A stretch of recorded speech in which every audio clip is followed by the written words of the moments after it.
Hello दोस्तों, पवन teaching centre में आपका स्वागत है। पेन पेपर हाथ में है और 10वां के सिविक्स के बुक हाथ में, तो बने रहे पवन टीचिंग सेंटर के साथ, पढ़ते रहिए, आगे बढ़ते रहें।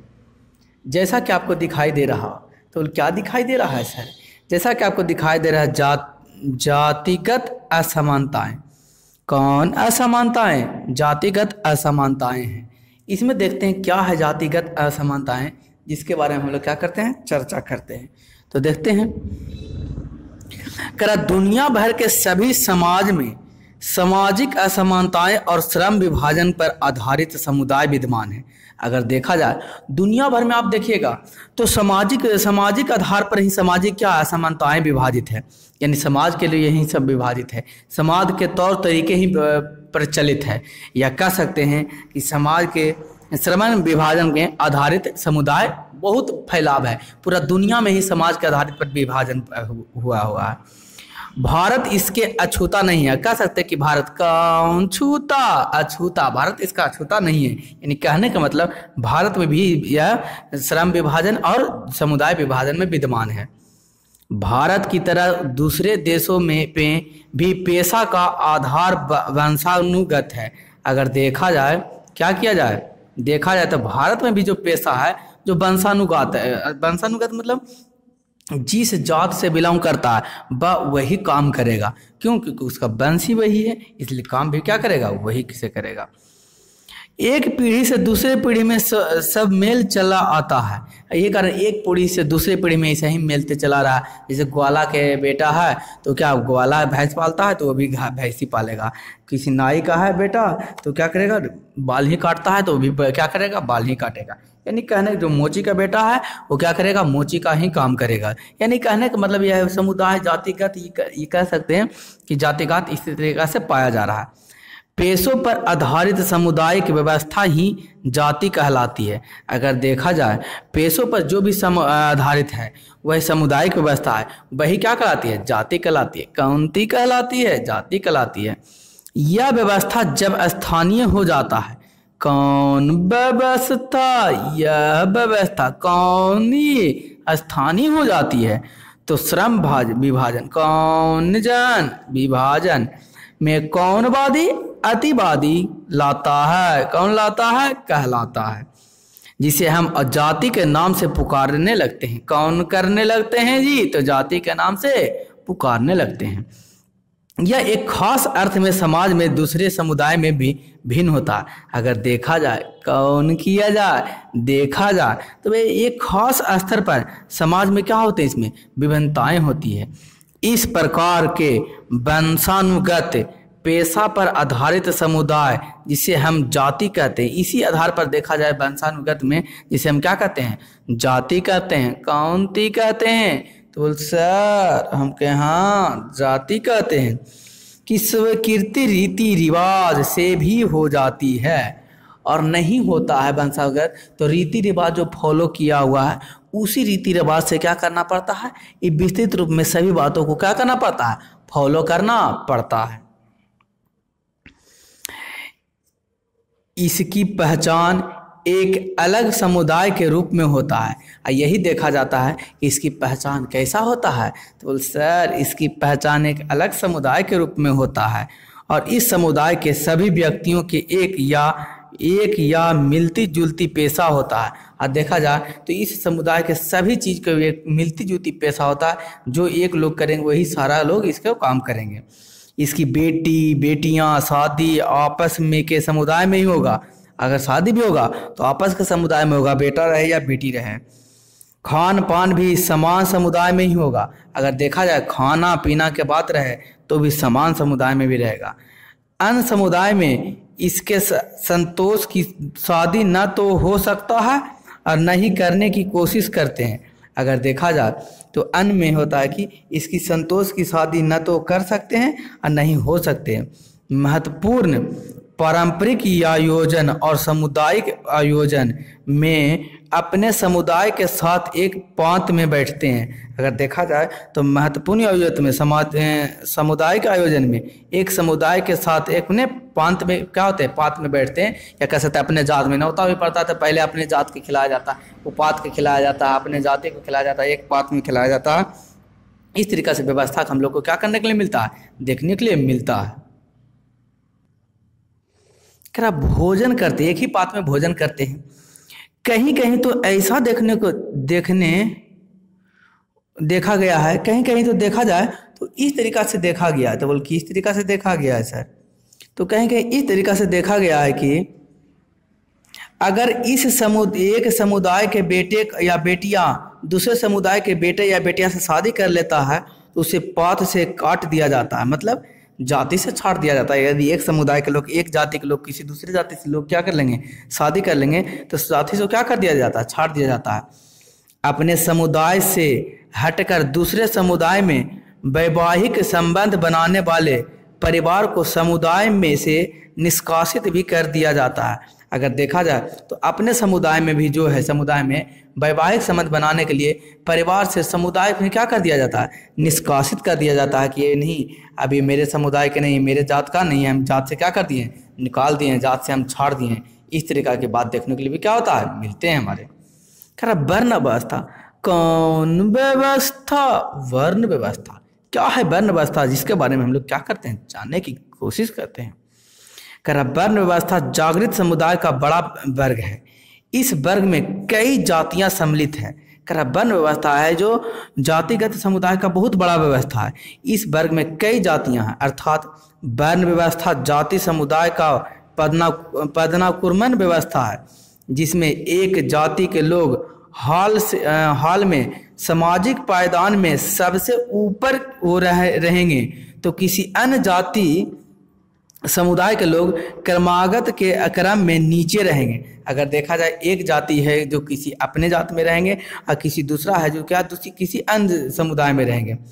उदाहरणतः हिंदुओं में वर्ण व्यवस्था का व्यवस्थित स्वरूप है, जिसमें ब्राह्मण, क्षत्रिय, वैश्य तथा शूद्र का क्रमानुगत व्यवस्था है। अगर देखा जाए तो क्या है, हमारे समाज में क्या है, बहुत तरीक़ा से व्यवस्था है। ब्राह्मण की व्यवस्था, क्षत्रिय के, ब्राह्मण के जो ब्राह्मण होते हैं, क्षत्रिय होते हैं, जो राजपूत होते हैं, वैश्य एकदम शूद्र जो छोटे जाति होते हैं, शूद्र होते हैं, इसका व्यवस्था है। शुरू में यह व्यवस्था केवल श्रम विभाजन पर आधारित था। जो प्राथमिक में हुआ था तो यह व्यवस्था जो विभाजित किया गया था सिर्फ श्रम मतलब काम के आधार पर ही बांटा गया था, और श्रम के अलावा उनमें आपस में खान पान तथा शादी विवाह भी होते थे। ये बांटा भी किया था, लेकिन उस समय तो क्या था, इस सभी में खान पान भी होते थे और खान पान के साथ साथ शादी विवाह भी एक समुदाय से दूसरे समुदाय में हुआ करते थे। परंतु कालांतर में यह व्यवस्था कठिन एवं स्थानीय होता गया तथा शादी विवाह एवं खान पान भी एक वर्ण तक ही सीमित रह गया। और धीरे धीरे यही बढ़ते बढ़ते क्या होने लगा, कालांतर में देखते देखते क्या होने लगा, सिर्फ यह सीमित हो गया, सिर्फ एक ही वर्ग में सीमित रह गया। एक ही वर्ग के लोग साथ एक ही वर्ग में शादी होने लगा, दूसरे वर्ग में नहीं होने लगा। उसी प्रकार से एक जात में एक ही समाज में खाने लगे लोग, दूसरे समाज में खाने नहीं लगे। यही धीरे चल चल कर क्या होने लगा, एक बड़ा समाज में बनता चला गया। ये कह सकते हैं एक बड़ा समाज बैठता चला गया। करा पुनः एक वर्ण में कई सामुदायिक व्यवस्थाएं हो गई, जो समुदाय का अतिवादी व्यवस्था है। जो देखा जाए कई व्यवस्था होती है, जो समुदाय का क्या अतिवादी व्यवस्था है, इसे जातिगत व्यवस्था कहते हैं। इसे कौन गत व्यवस्था कहते हैं, जातिगत व्यवस्था कहते हैं। पुनः इन जातियों में उपजातियों भी बनने लगी है। अगर देखा जाए तो पुनः इसी जातियों में अब धीरे धीरे क्या होता चल गया, उपजाति भी बनने लगी है। यानी कहने मतलब वैश्य में भी अलग, राजपूत में भी अलग, पंडित में भी बहुत सारे पंडित हो गए हैं, और क्षुद्र में भी बहुत सारे क्या हो गए, क्षुद्र हो गए। यानी कि उपजाति में क्या हो गया, विभाजित होते चला गया। एक ऐसा तो उपजाति में विभाजित हो गया। यह प्रवृत्ति भारतीय समाज के जातिगत व्यवस्था का नकारात्मक पहलू है। अगर देखा जाए तो भारत में कौनतात्मक नकारात्मक पहलू है जाति व्यवस्था के। ये कैसा सकारात्मक पहलू ना देखा जाएगा, ये नकारात्मक पहलू के रूप में देखा जाएगा। दोस्तों यदि आपको वीडियो अच्छा लग रहा है तो दोस्तों के साथ शेयर कर दीजिए, वीडियो को एक बार लाइक कर दीजिए, और चैनल पर पहली बार है तो चैनल को सब्सक्राइब कर लीजिए। कोई दिक्कत, बोल नो सर, कौन लर है, तो बोल क्लियर है। वर्ण व्यवस्था के अंतर्गत वैश्य समुदाय शूद्र की स्थिति असंतोषजनक है, जबकि ब्राह्मण और क्षत्रिय की स्थिति सुविधाजनक है। अगर देखा जाए तो वैश्य की जो स्थिति है, समुद्र की जो स्थिति बहुत ही क्या असंतोषजनक है, और जबकि ब्राह्मण और क्षत्रिय की स्थिति सुविधाजनक है, यानी कि ब्राह्मण और क्षत्रिय को क्या, राजपूत को बहुत सुविधा दिया गया। भारतीय समाज पूर्ण रूप में से अगड़े और पिछड़े जातियों में विभाजित हो गए। अगर देखा जाए तो भारतीय समाज है तो पूर्ण रूप से क्या हो गया, अगले और पिछड़े जाति में बढ़ते चले गए। राजनीतिक की सत्ता की बागडोर पूर्व में आज भी उच्च जातियों के साथ में ही रही, और इन समुदाय के लोगों ने सत्ता में असंतोष हिस्सा का भागीदार बना। यही कारण हुआ कि इस जाति के लोग क्या रहे, सत्ता में भागीदार बनते रहे, और छोटे जाति निम्न जाति को यह असंतोष की भावना धीरे धीरे क्या होते चला गया, बढ़ते चला गया। परंतु वर्ण के निचले पदक्रम पर उपस्थित जातियों अत्यंज कहलाने लगी। इन अत्यंज जातियों के साथ छुआछूत का व्यवहार होने लगा। आज देखा जाए तो इन्हीं जातियों के साथ कौन सा व्यवहार होने लगा, छुआछूत के। पहले तो एक ही थे, खाली श्रम के आधार पर बांटा गया था। धीरे धीरे क्या, खान पान बंद हो गया, शादी विवाह बंद हो गया। अब उस जातियों में भी कौन सी उपजाति आ गई, धीरे धीरे अब छुआछूत का भी भावना जागृत होने लगा। अत्यंत समुदाय में सम्मिलित दलित जातियों सत्ता में पूर्ण रूप में वंचित रहे। कौन देने योग्य, ध्यान देने योग्य, जो अत्यंत जातीय सत्ता में जो लोग थे पूर्ण रूप से वंचित रहे। परंतु पिछली शताब्दी के उत्तरार्ध में भारतीय राजनीति का स्वरूप बदला और धीरे धीरे दलदलीय जातियों में जागृत होते चलेगी। यही सत्ता जो धीरे धीरे दलदलीय जातियों में कह सकते हैं कि यही सत्ता धीरे धीरे बढ़ते चला गया, और लोग जाति और धर्म के आधार पर दलदल में फंसते ही चले गए। ज्योतिबा फुले, महात्मा गांधी, डॉक्टर भीमराव अंबेडकर और पेरियार रामस्वामी नैयर जैसे नेताओं और समाज सुधारकों ने जातिगत भेदभाव से मुक्त समाज की व्यवस्था बनाने की बात की। ये सभी जो नेताओं थे, ज्योतिबा फुले थे, महात्मा गांधी थे, भीमराव अंबेडकर थे, पेरियार रामस्वामी नैयर थे, इस सब ने जाति से हटकर एक नया समाज बनाने की क्या किए, कोशिश की है, कह सकते जागृत किए। इसमें सफल भी हुए और कुछ हद तक इसमें सफल भी हुए। इस महापुरुषों के प्रयास एवं पिछड़े दलित तथा वंचित, इन्हीं महापुरुषों के द्वारा पिछड़े दलित और वंचित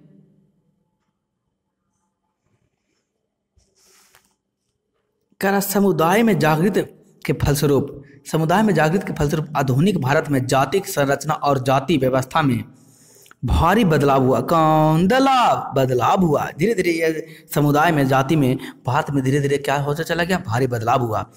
कौनजिक सामाजिक, कौनथिक आर्थिक, कौन बर्तन परिवर्तन, सामाजिक आर्थिक परिवर्तन ने भी जाति व्यवस्था, कौन व्यवस्था, जाति व्यवस्था को ढालने की कोशिश में अहम भूमिका निभाई है।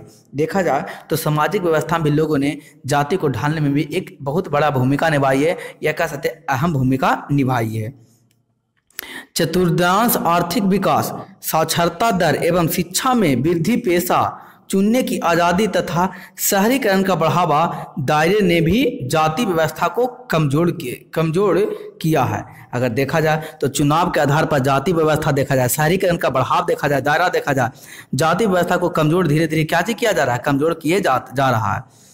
गांव में भी जाति व्यवस्था के पुराने स्वरूप तथा वर्ण व्यवस्था पर टिकी मानसिकता में बदलाव आ रही है। अगर देखा जाए तो गांव में भी जाति व्यवस्था पुराने स्वरूप तथा वर्ण व्यवस्था में टिकी मानसिकता में क्या चीज आते जा रही है, धीरे धीरे बदलाव आते जा रही है। तो कौन देने योग्य, ध्यान देने योग्य बात करा। गांव की अपेक्षा शहर में जाति व्यवस्था के पुराने स्वरूप तथा जागृत सक्रिय मानसिकता में तेजी से बदलाव आते जा रहा है। अगर देखा जाए गांव की अपेक्षा में शहरों में जाति व्यवस्था क्या हो रहा है, धीरे धीरे सक्रिय मानसिक तेजी से बदलाव आता जा रहा है। शहर में जाति व्यवस्था ना के बराबर होता जा रहा है, धीरे धीरे खत्म होते जा रहा है।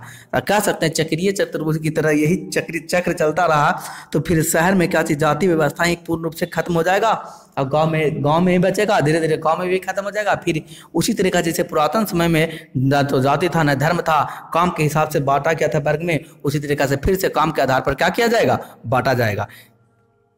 क्योंकि शहर में एक ही मोहल्ले में कई जातियों के लोग बसते हैं और पड़ोसीपन की भावना के कारण उसकी विचार में ज्यादा उदारता पनपने लगती है। कौन सीपन पड़ोसीपन, कौन बना भावना के कारण, कौन चार विचार, कौन उदारता में कौन पनपने लगती है। जो कह रहा है कि पड़ोसी जो एक समुदाय में, मोहल्ला में कई जातियों के लोग रहने लगते हैं, जिसके कारण क्या होता है, कई जातियों के लोग रहने के कारण समुदाय में क्या होता है, उग्रवादी का भाव जग जाता है।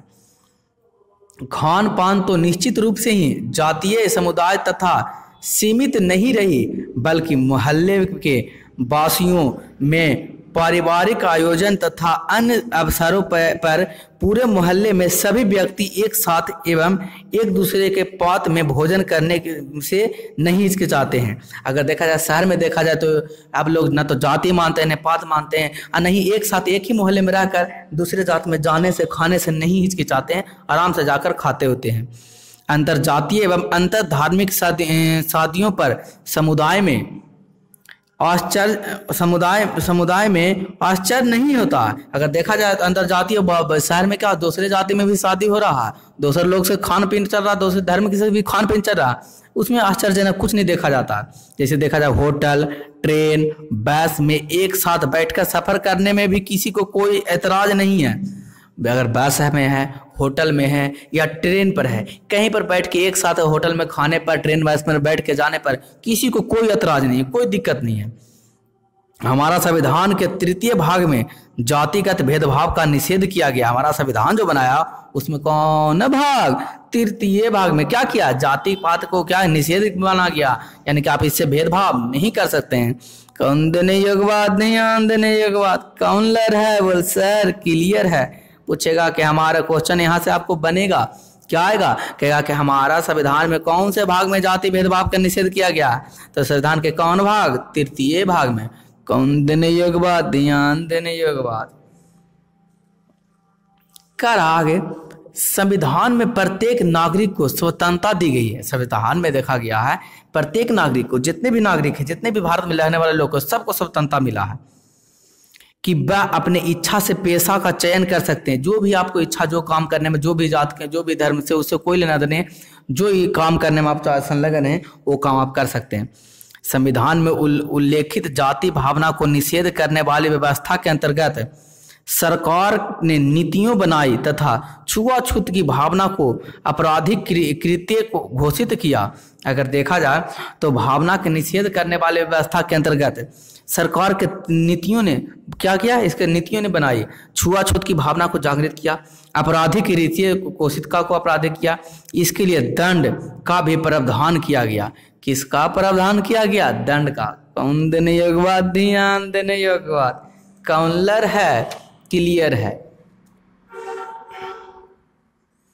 दोस्तों यदि आपको अच्छा लगता है, वीडियो समझ में आ रहा है, तो जरूर एक बार दोस्तों के साथ शेयर कीजिए। चैनल पर अगर पहली बार है तो चैनल को सब्सक्राइब कर लीजिए और वीडियो को लाइक कर दीजिए। अगर किसी प्रकार की दिक्कत, परेशानी, समस्या, तकलीफ है तो नीचे कमेंट बॉक्स में लिख के जरूर बताएं।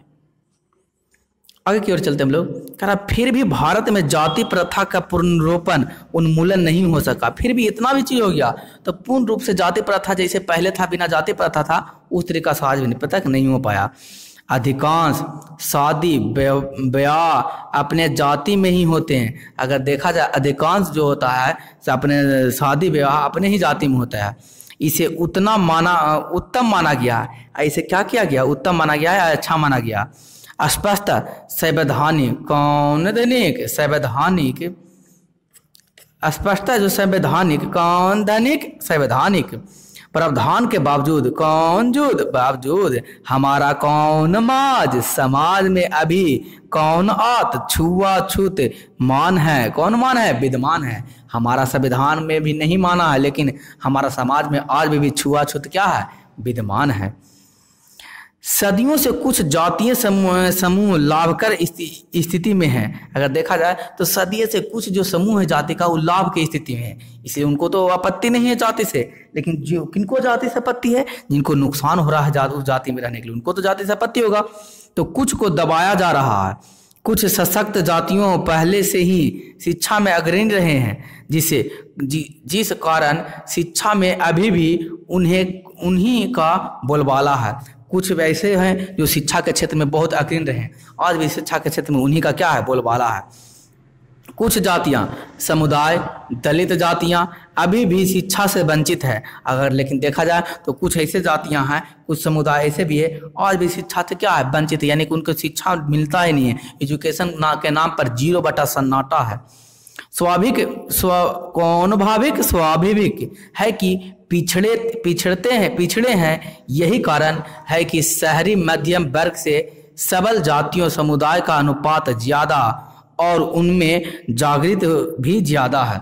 अगर देखा जाए यही कारण है कि शहरी मध्यम वर्ग में सबल जातियों समुदाय का अनुपात क्या है, ज्यादा है, और उनमें बहुत सारी चीज क्या हुए, जागृत हुए हैं। चूंकि जाति और आर्थिक हैसियत में निकट का संबंध है। अगर देखा जाए जाति में, आर्थिक हैसियत में देखा जाए, जाति के हिसाब से देखा जाए और आर्थिक हैसियत कितना पैसा वाला है उसके हिसाब से दोनों का बहुत निकट बंधन है। ये तब इनकी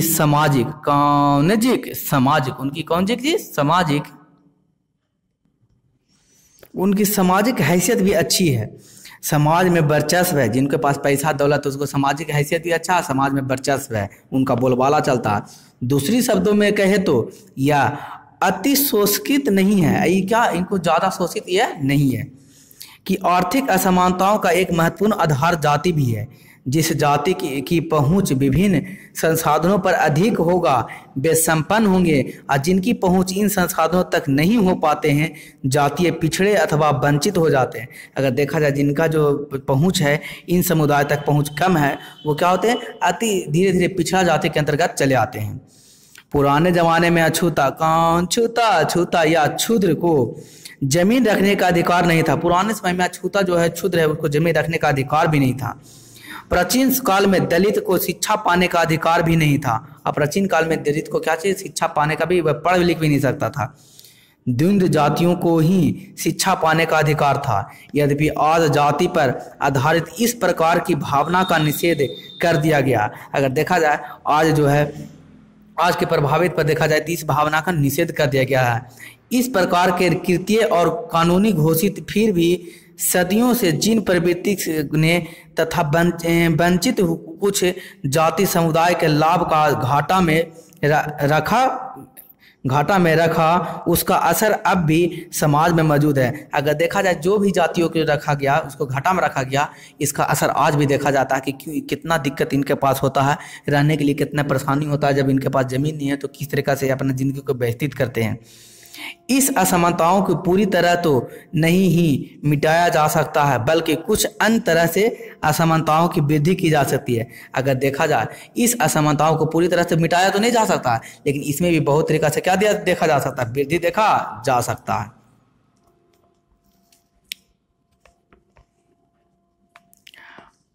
परंतु सामाजिक संरचना में औसतन बदलाव तो हुआ है। अगर देखा जाए सामाजिक संरचना में औसतन कुछ न कुछ तो बदलाव हुआ।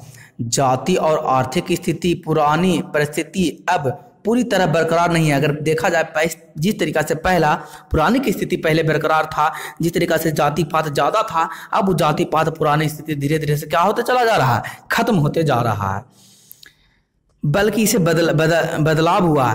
पहले पुराने के अपेक्षा अब क्या होते चला गया, धीरे धीरे इसमें बदलाव होते चला गया है।